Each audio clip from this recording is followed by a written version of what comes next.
So I'm not supposed to be proud, but what if I'm proud of my kids? What if I'm proud of myself? What if I'm proud of the things that I've accomplished or the company that I've built? What if I take so much pride in those things? Is that really bad? What's going on, everybody? Today we're talking about pride. Let's dive right in.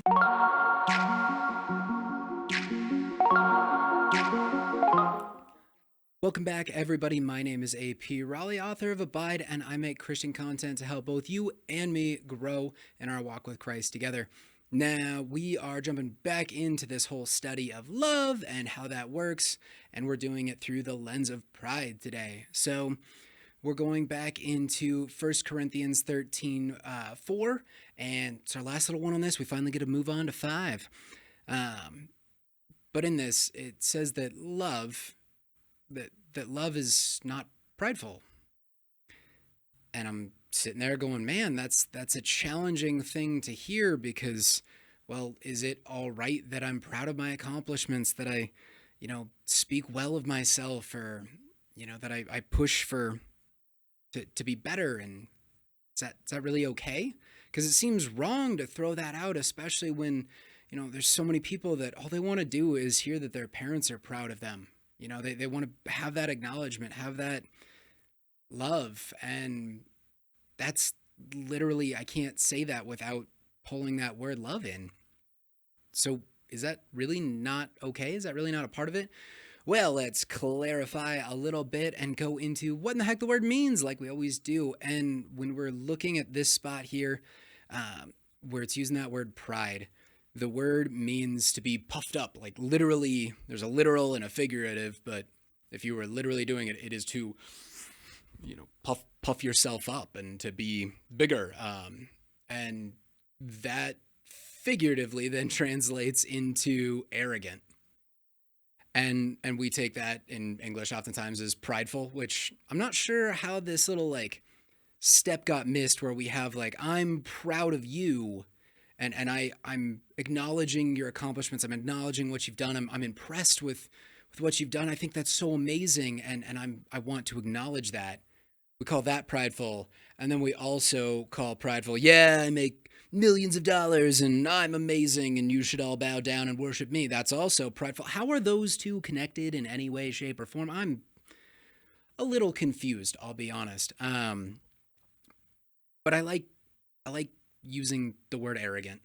I think that shows it so deeply, and that is an alternative translation. That's there. They always list a couple of different ways that you can say this, and it's also used in other spots in the Bible when it's talking about pride. It's often talking about this whole puffed up thing, that this isn't.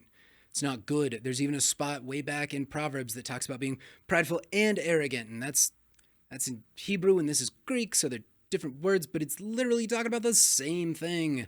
This incredible puffing up, this need to be bigger and to be better than everyone else around you. And that is not loving. I think we can all really agree that that is so self serving. And when we put it in love, so, that's okay. I get it when I'm just doing it to be me. But what if we said we're loving? How is it? How is it that love could try to, we could try to put that mask over love and make that work?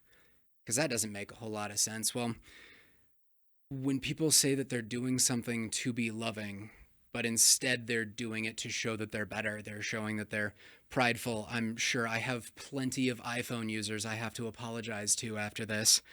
Oh gosh, that's actually a great description is, what you're doing is awful, and because I love you, I'm going to put you in this and it's going to be better and it's going to be awesome, because obviously you're dumb and I'm smart. Whoa. Whoa, I get it if that's your opinion. And, I say these things about like cell phones because for me, it's an entertaining joke. But there's a lot of people that are serious and they legitimately think that they're loving others by absolutely decimating them, showing that they're bigger, they're better, I'm awesome, you're not. And that's ball is shooting straight at that. It's literally a problem in the church that they're dealing with is this whole I'm better than you. I've got more God than you. I've got a better skill set than you. I've got, Holy Spirit loves me more because I can, prophesy and you can only speak in tongues. Like that's what they're going through. And Paul's like, that is so like misguided. It's not loving to just trash somebody. And I think once we start to look at it through that lens, this becomes like really simple that being arrogant is not a form of love. Being arrogant is not, it's not useful. It's not helpful. I get we all have fun jokes. All right, I'm not going there. I won't take those all away.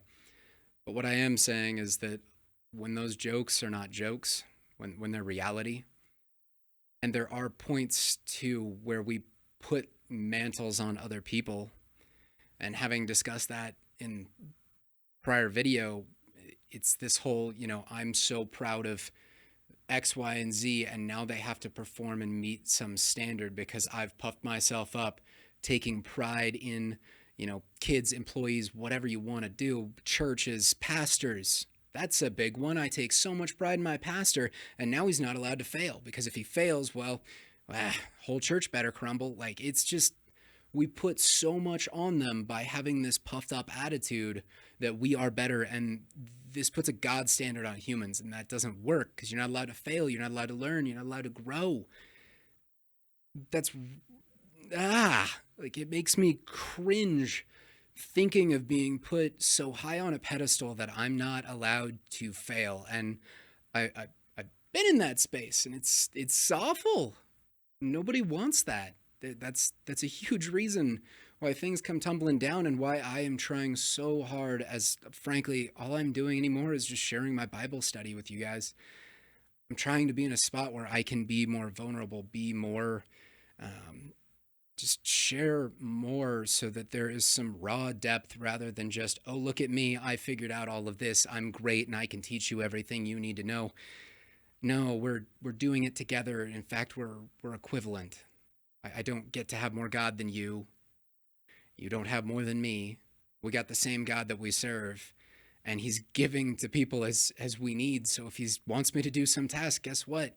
And God gives me more, and I have these amazing insights and this incredible stuff. That doesn't mean I'm of greater value, that others are worthless in comparison, that I can't screw up, that I'm not vulnerable in the same way as everyone else.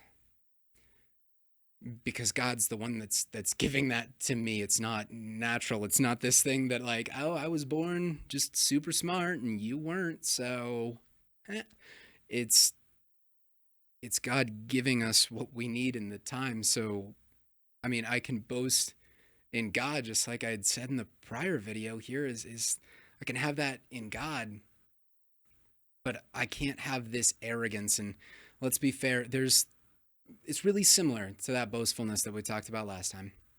It's really similar. But I think arrogance, and at least this is the AP personal opinion on how words work. Arrogance is an attitude. Like, this is a permanent, like, boastful is the one time, going out and doing it. Maybe it's a repeated pattern, but arrogant is almost a way of life. It's walking around with this constant I am better attitude. And this is something that I've seen a lot with academic communities, things like that, of taking so much pride. And this is that point where we're talking personal pride, when it switches from being a good thing to a bad thing. Because you start to elevate yourself to, I am so much better than everyone else. They're not worth my time. I am brilliant. And that transition there, that arrogant portion, that's where we start to place our self-worth inside of arrogance, inside of this one thing. And the reason we have to puff up and be so intense, and I've got to stand up and tell you that I'm going to give the best sermon in the world, I'm going to be the best X, Y, and Z, and that starts becoming an identity rather than God.